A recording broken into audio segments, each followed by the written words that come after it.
ኦርቶዶክስ ተዋሕዶ ሀገር ናት የሰጠች ክብር ነፃነት። ኦርቶዶክስ ተዋሕዶ ሀገር ናት የሰጠች ክብር ነፃነት። በውሃ ግድግዳ በደም መሰረት ለክብር መረጣት በስሙ የጠራት ቤተ ክርስቲያን ተዋሕዶ ናት።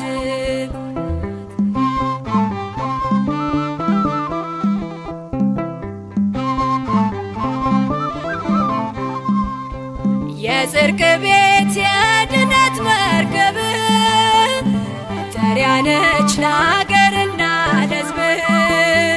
ሕይወት ያላት እውነት የምትገልጥ የማታረጅ የማትለወጥ ኦርቶዶክስ ተዋሕዶ ሀገር ናት የሰጠች